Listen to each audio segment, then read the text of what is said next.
All right. Welcome in to the eighth episode of the Dynasty Dumpster Fire podcast.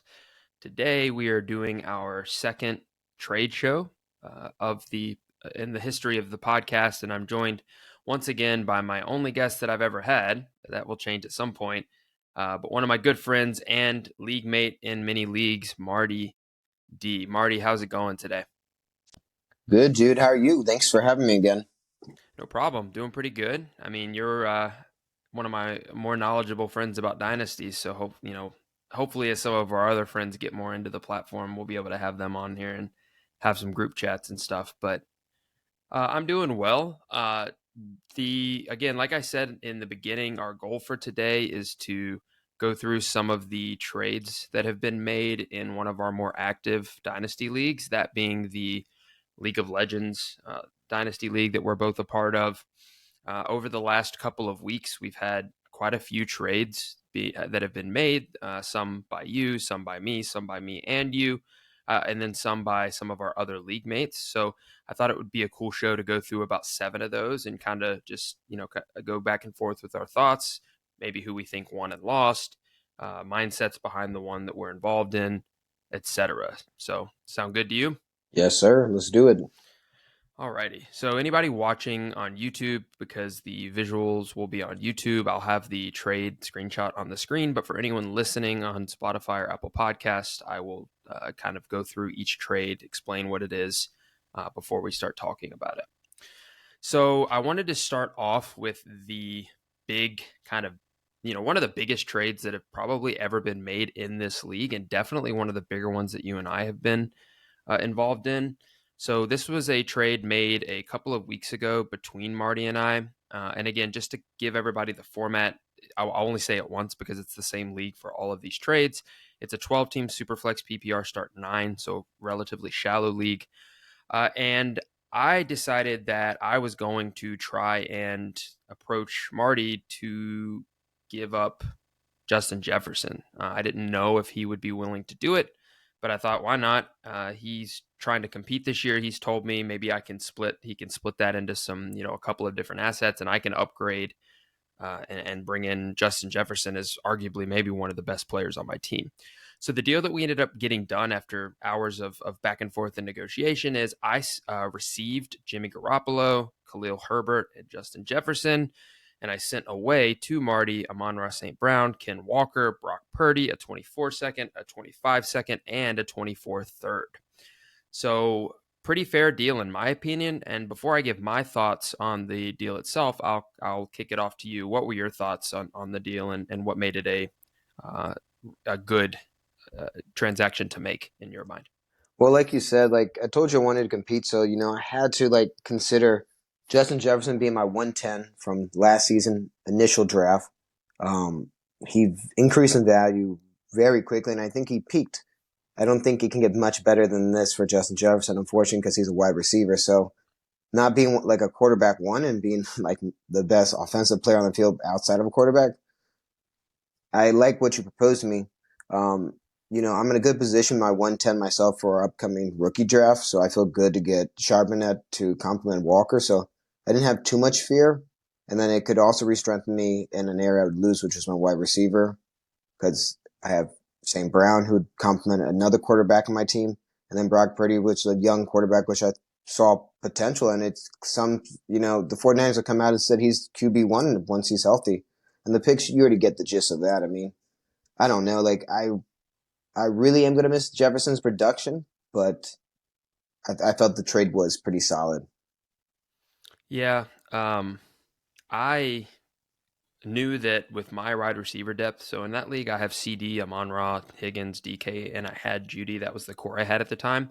I figured if I could attach some stuff to one of those guys, and I originally started with CD, and we kind of decided that Amon-Ra might be the middle ground that would allow me to kind of improve the other assets that you'd be getting to make it worth your while. I thought that if I could attach some stuff to that I might be able to get it done. I had excess quarterbacks in that one in that league as well, so I had a handful of quarterbacks. So I ended up kind of being able to throw Purdy into the deal and still actually getting one back with Jimmy G. Walker kind of hurt to give up, and I felt that there was a hole in my roster after doing that. until one of the trades that I made recently that we'll get into here in a bit that kind of fixed that, in my opinion. But on my side, the reason that I thought that it was worth it is I already felt obviously that my team was ready to compete. I did win the league last year, and I felt that in such a shallow of a format, adding somebody like Justin Jefferson weekly into your lineup, who again, Dynasty wide receiver one, 24 years old, may or may not go up in value, like you said, and that's okay because I did get him for what I feel like is a pretty decent price. I think it's worth it in terms of trying to make sure that I can compete this year and for multiple years in the future. So I think it's definitely a fair deal. The league had kind of a reaction to it when it happened, but I definitely wanted to start off with that one because I thought that was something that's one of the bigger trades that had happened or gone down in this league in recent memory. Got Well anything else to said. add on this one? No, well said. I mean, like one of our league mates says, they thought you were initially fleeced, but it's crazy to see that one player like him at his prime could be worth so much. I mean, he is a game changer. I mean, it's like having three quarterbacks on your team essentially. I hate to say it that way. Yeah, he's in our format and our scoring. He's actually projected to score as much as Lamar Jackson and more by 6 or 7 points than some of the other quarterbacks. So he really is just a freak. But again, Amon-Ra, no slouch either. So yeah, definitely a good deal and something I wanted to make sure we discussed. So the next one, I'm going to just introduce what it is and let you talk about this one a little bit because this is something that you were involved in with another league mate of ours. Shortly after, or this might have been actually before, shortly before the Jefferson deal was made, you had decided that you wanted to go after Devontae Adams from a manager in our league. And you were able to kind of get him by sending away 2 picks. Why Adams? Why were you targeting Adams? Before I tell you what you gave up to get him. Well, I realized what I was poor in. I still had an elite running back at the time, and that's one that you are going to be acquiring, and they're what you have right now. I still had him, so I was thinking, what way can I, now complement, Jefferson and get myself double the value there before I even target my flex position. And the league mate was open to trading for something that I felt like was of lesser cost, and initially, I guess I'll say it for you. I gave up a 210 and a 201 for this rookie redraft. Not a redraft, draft. And with these 2 seconds for Devontae Adams, I thought it was a steal. Like, don't get me wrong, Adams is worth a first. Easy. But since he was willing to negotiate for 2 seconds, I mean, the 2-1 is basically like a late first, and a 210 is almost a borderline, round 3 pick. I was pleased. I was pleased. I mean, and I thought it wasn't expensive either. He is older, but he is going to be the main thing going on besides Josh Jacobs in Las Vegas. So, Yeah, if you his production will he has potential to finish as the wide receiver one probably for the next, even if it's only 2 years. That's more than worth it giving up. The 201, yeah. I mean, if you put a player to that, I mean, I don't know who that may be, but A Chain is who the mocks have, and the 210 is somebody that doesn't really matter in this format, especially with shallow benches and shallow starters. I think you definitely knocked that one out of the park. And again, as somebody trying to compete and build a team that's able to do so, Adams is a great wide receiver to pair with Amon-Ra, and then some of the other guys that you were able to pick up a little bit later that we'll talk about. Okay. Anything else to add on that one? nothing. Let's see how he does in Raider country. Yeah, pretty straightforward. So, alrighty. So the next one is one that neither one of us or neither one of us are involved in. It was something that went down again in this big flurry of trades that occurred over the last week or two. I wanted to put it in here because it's a pretty big asset that's being moved. And it was something that a couple of league mates had a reaction to in when the deal actually went down. So this trade is we had one team would be M Witt 66 sent away Justin Fields and the 23-208 and received back from Tigres 08 the 23-111. I'm sorry, let's start with the better asset. The 23-104, the 23-111, and the 23-112. My thoughts on this deal is The 104 is the only thing that's really even comparable value to Fields, and I still think Fields is more valuable than that pick. The 111 and 112 shouldn't be enough, in my opinion, even if they are technically firsts. I don't think they should be enough to send away something like Justin Fields. Justin Fields is risky and has the potential to be very dangerous as a starting quarterback because if he's not he hasn't been that good at real life football. So if he doesn't perform this season, right, and the Bears have a top 5 pick, and they also have the Panthers pick, don't forget as well, why would they not move away from Fields, right? He's a good fantasy quarterback, but how good has he actually been in the NFL? So, he's risky, but I still think he's worth more than the 104 and 2 late first round picks, in my opinion, right? So, CJ Stroud or Bryce Young, maybe something, right? But I definitely think that Fields for that price is certainly fair. What are your thoughts? Well, like one of our league mates thought that they oversaturated the QB market. I mean, in our format, they already are oversaturated. I thought this was a dangerous move, but for the price he paid, I thought it was reasonable looking at the rookies that we're drafting from this year because we're a rookie draft only in our Dynasty League we're participating in.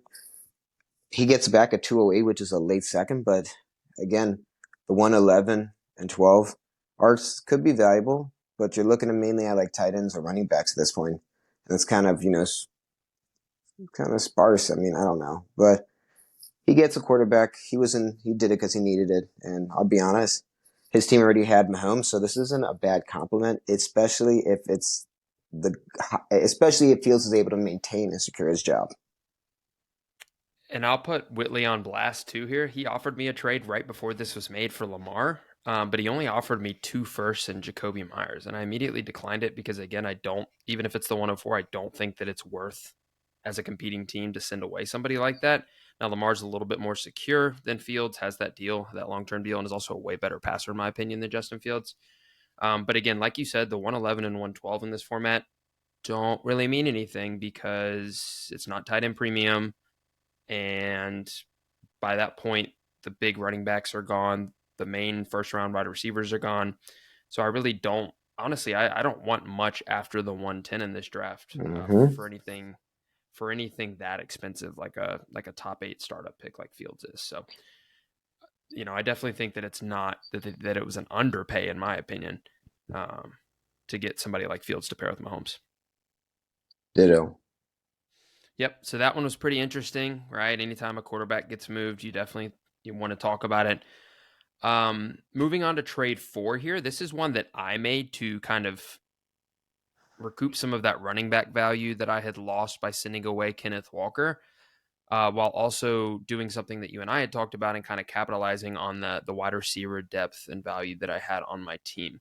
So on this one, this was made yesterday or the day before, actually, and I received Travis Etienne to kind of throw in that spot. I do have Trevor Lawrence too, so it's kind of a stack in a way. If he ends up being a PPR back, which we hope he is this year, Elijah Moore, and then a 25 second, just my own second back because he had it. It's always good to get your picks back, even if they are seconds, right? And I Mm-hmm. sent away Jerry Jeudy, which kind of hurt. I like Jeudy. I got Jeudy from you in that league. Khalil Herbert, Rashad White, and then a 25 third. So um, honestly, those 2 running backs might be something of value this season, but I didn't really see them cracking my lineup very often, whereas ETN would be in there probably every week, Najee, and then I still have David Montgomery, Swift, and Penny on the bench as well. So I've got some depth there. And then again, Jeudy was my wide receiver 5. So I felt like it was okay to pivot down to Elijah Moore in order to kind of do that, to switch up from, or to upgrade from the 3rd to the 2nd, as well as send away 2 kind of question mark backs that aren't that impressive in Khalil Herbert and Rashad White for ETN. I did post this on Twitter to some of the content creators that I follow and got mixed reactions. Some people actually favored the Jeudy side, which I was kind of surprised about. I thought this was a smash deal for me. But then there was quite a few that thought this was a fair price for ETN as well, given the context of my team. So honestly, right? Don't honest thoughts. What are your thoughts on this one? I liked it. I was a big proponent on cashing in on value. I think it's a clever thing to do. Um, I mean, it's good to have the best players in the damn game, but what value do they hold if you can't, make an honest crack at the playoffs? So you literally transform your superior wide receiver and transform your inferior running backs into a nice solid one. Now, again, Travis Etienne had that busted, freshman season. We didn't get to see much, sadly. We didn't get to see anything, and then Anything. Yeah. nothing. And then this season here, he comes out and he kills it. He kills it. And if he does it again next year, it's going to be great. It's just the question is, was that injury just a one time and done thing? Or will there be more? I mean, it's the same thing with Kenneth Walker, too. I mean, once they get injured, it's a beat up position, I like it. You got already Deshaun. You got Watson on your team, so that'd be a nice future, especially with Amari Cooper at 29. You got Elijah Moore. They've been praising him, it sounds like, and you got a second back. So I like it. I honestly do. I don't see Herbert really doing well unless he balls out like Travis Etienne. I mean, that's the only thing he has to do with his height. My hopes for ETN is that he gets a little bit more passing work this season because that was kind of what he was billed as coming out of Clemson. Those He was hands. surprisingly, yeah, he was surprisingly a little bit low in terms of his passing volume, which was surprising to me. Um, and Tank Bigsby was brought in the third round, which maybe is a little bit concerning. Not any more concerning than you need to be about Charbonnet. So we both kind of have that question mark as we, with these young backs as we go into next season. But again, like you said, I'm glad you brought that up. Stacking more with Watson, definitely awesome. I love stacks, and even as my wide receiver 5, he may never see my lineup, but he's good to have, and I bet he's going to rise in value if he performs for a couple of games coming off that horrendous season with the Jets last year. So I wanted to throw that one on there because that was the most recent one that I've made, and I thought it was a pretty good deal, and I'm happy to get ETN. He's a 24-year-old running back, high draft capital, not a lot of tread on his tires, really only played one full season. So pairing him with Najee in my starting lineup, feels pretty good. And I'm pretty excited for this upcoming season. All right, moving back to a trade made by you. You made this trade relatively recently as well. And we kind of chatted about this one leading up to you actually making the deal. So you were able to obtain some solid wide receiver depth. So you had told me that your concern with your lineup, or not even your lineup, with your team structure, was that you maybe would have had to rely on Jahan Dotson a little more than you wanted to, being a young ascending player. So you wanted to fill that kind of role with a more experienced, more proven, productive player. So he was able to obtain Chris Godwin and Cortland Sutton for Juju Smith-Schuster, the 204 in this year's rookie draft, the 311, and the 24 fourth. So really getting rid of those two assets that don't really matter. You sent away the 204 and Juju for Godwin and Cortland Sutton. So I think that's a great deal for you, especially getting a player like Godwin. Not super high on Sutton. I told you that. I don't love him. I drafted him originally and wish I didn't. But uh, he's just, I don't know. He's okay. He's a good depth piece, and you may never even have to throw him in your lineup, but he's good to have, especially if you believe in the Broncos and Sean Payton. But Godwin, I'm a real big fan of Godwin. I do think that he's undervalued right now because people are scared of Baker Mayfield or Trask or whoever it is. But I still think being this short range PPR back and a guy that's really good at yak yards after catch and a guy that can produce that way, he's a great flex. And I think that you did well on that deal. So what are your thoughts? Well, I felt good. I originally gave Godwin away because I needed to create some value, and it helped me out. I mean, I don't. I think it's hard to really gauge how much it helped me out, but I know I got a pick or two extra that I was able to use to get an extra player I didn't have. I'm also a big believer in moving players around. It's. I mean, you got to see how your league is, though. Some people are very concrete and like to hold everything, but for those who like to move, sometimes you win some trades. But with Chris Godwin and Sutton, no complaints. I think you drafted Sutton seventh in your startup draft last year, so Round. round. Oh, you wanted me to clarify that, so I didn't think. Yeah, I didn't draft him seventh overall. In the seventh round, I couldn't tell you what pick of the seventh round, but I think that's what I remember seeing on the history. But Juju, a lot of question marks. If D Hop goes there, then that's going to really impact his value and maybe even performance for my value use of this dynasty. The 204, yeah, I was hoping to use it, but you know what? I'll give it up. The fourth and third, I really don't have any issues, especially since it's like a 311. It's just like giving up 2 fourths. So I really saw no crime in that. So I mean, in reality, I saw this as a 204 and Juju for Chris Godwin and Sutton. So I was like, two thumbs up. The force don't matter in this league. I tell you that all the time. I mean, they're good throwing pieces. I mean, they're good. They're only good in the fact that they help you kind of, you know, make a deal look a little better. That's why they're useful. Like you still want to get them for that, but they're not going to be players that are probably keeping on your team since they're so shallow. And getting back to Juju, before we move on, like you said, yes, D Hop is a threat. Uh, and he's also having injury concerns, or the reports that he's battling through some kind of injury, which is you don't like to hear, in the middle of the offseason before training camp even begins. I believe we're about, I think we're like 2 weeks away from the beginning of training camp. I might be wrong about that, but you just don't really like to see that. And he struggled with health all of his career. So Juju to Godwin, clear upgrade. And then sitting the 204 for Sutton, maybe an overpay in the current market. But if that's what you had to do to get the big, because I see a major difference between Juju and Godwin. So definitely a good deal there. All right, two more to talk about here. We're doing pretty good on time. We are at 21 minutes. That'll give us some time after I stop recording for me to bother you about countering my deal that you haven't responded to here in a bit. So we'll talk about that. I didn't forget.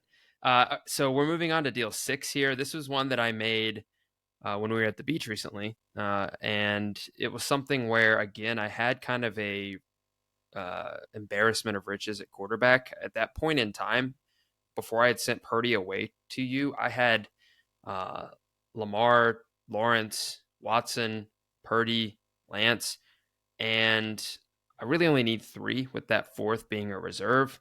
I picked up Jimmy G from you for sending Purdy away, so I'm still sitting there at 5.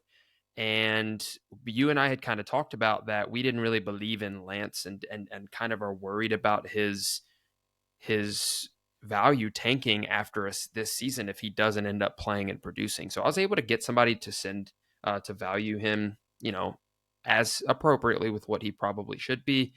Again with the 4th, so I sent Trey Lance and 2/4 away, which don't really matter. And I got back DeAndre Swift. Again, this was when I was a little bit more concerned about my running back roster at the current moment. I know there's no rosters having to be set at the current, or lineups having to be set, but I still wanted to kind of get a little bit of depth there. And I thought Swift might increase in value if he performs in Philly this year. I don't know. I also already had Penny, so I thought, why not lock up, hopefully, the Philly backfield, and even if, for whatever that ends up being, as reserve players on the bench. So I feel like it was a solid cash out. They're both risky players, but I'd rather, bet on the player that may actually be able to make my lineup and help me, rather than my quarterback 4 or 5 sitting on my bench that could tank in value after this season. So what do you think about that one? Dude, he came back home. It's the homecoming. You've had a history with Swift for some reason.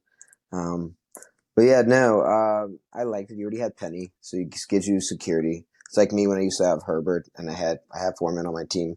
I still have Foreman on my team, but regardless, you have 2 Eagles running back. Hurts may run the ball most of the time, but when he doesn't, you got these guys. Would you start them? Probably not, because you never know who it's going to be. But if one of them makes it a clear, running back 1 on the team, now you have them. Lance, he could be really good, or he could be never given a shot. It's hard to tell in this league. The NFL is not forgiving. I mean, you get one call, look what happened to RG3, like all these quarterbacks who had these, opportunities. I mean, Lance has so much potential, but no one has seen it yet. So I think you did good.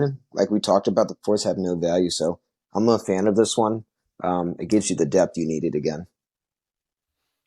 And people are so quick to just go back to, the 49ers gave up 3 first-round picks to get him, 3 years ago at this point, Mm-hmm. or however long it was. Does that even really matter, right? Zach Wilson was a higher pick than Lance, and nobody believes in him anymore. We saw what he has, the backup treatment now Mm-hmm. to Rodgers, and I don't know if he'll ever start again. So Lance has done nothing in 3 years, has limited college tape, and I just thought, if somebody's willing to give me something for him, and I've actually had him on my team like 3 different times, which is kind of funny. I drafted him, then Mm-hmm. I traded him away, then I traded for him again, then I traded him away, then I traded for him again, and I just traded him away. So, Lance has been back and forth off my team. Get rid of the risk. Give me Swift. We've seen Swift can be explosive if he can just stay healthy. If they give him decent usage, he's a fine flex play. He may even rise in value a little bit, still relatively young. So again, I just kind of wanted to chance it and take the upside with Swift rather than Trey Lance and that situation that he's in, which nobody's really super fond of. So ready to move on to our last deal here? Yes, sir. We're doing really good on time. So all right. So this last one is another one that neither of us are involved in directly, but it was an interesting one nonetheless because one of these players was on our recent Dynasty buys and sells, which by the way was the most successful podcast on our channel or my channel, by the way. So good job on that. They like that one. We'll have to do another one of those, um, according to the analytics. But uh, Madison was sent away and the 109. So we can kind of get into that. To assign a player to the 109, who's typically going in that range? Maybe Zay Zay Flowers, Flowers or that tight end. What's his name? Kincaid? Kincaid. Kincaid. Yeah. Those two So guys. so Madison, let's say, well, just for the sake You of, could let's also say throw Madison and Quentin Flowers. Johnson in there too if you want to. Yeah, If a maybe. I mistake were think to he, happen, like, you know what I mean? yeah, you never know. So, and our rookie draft is super late. It still hasn't happened. It's happening right up to the end of the season. That was a call our commissioner made, which is fine. Most rookie drafts have happened at this point. I don't Say love it it, as but it is, whatever. Tanner. I don't have picks this year anyway, so it doesn't matter. Um, so, and he received back Drake London. Um, he has the person receiving London has Desmond Ritter already. Um, and Drake London is someone that is properly valued, I guess, but has a chance to improve his value because he has lots of good underlying metrics in his rookie season. He had a decent amount of yards. I think he had 860 some yards, which is pretty decent considering he was on the most run heavy team or second most run heavy team in the league. He had really good air yard share and target share. He had a crazy high target share that even got even higher when Pitts got injured. So he has a chance to become valuable, but the concerns with London, right, are that they don't throw the ball. They just added Bijan Robinson. Kyle Pitts is coming back to health. We don't know what Desmond Ritter is.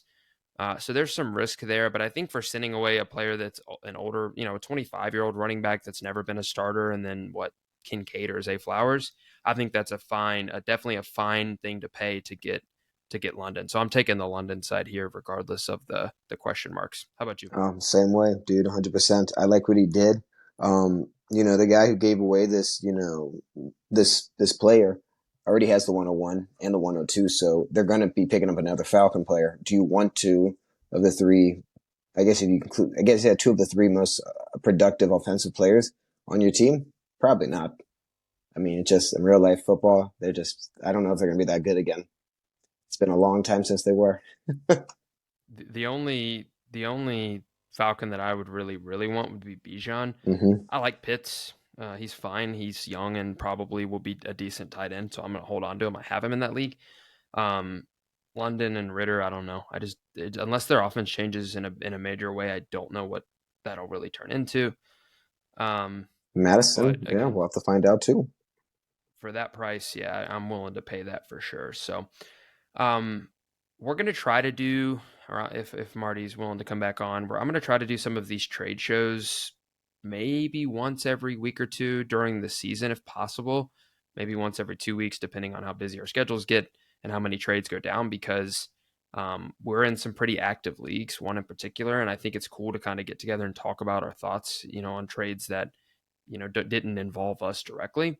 So we're going to do some more of these in the future. I do appreciate you coming on and talking with me. This was fun, and like I said, we got lots of cool things coming, and you'll be on here again pretty soon. So again, thanks Marty for coming on.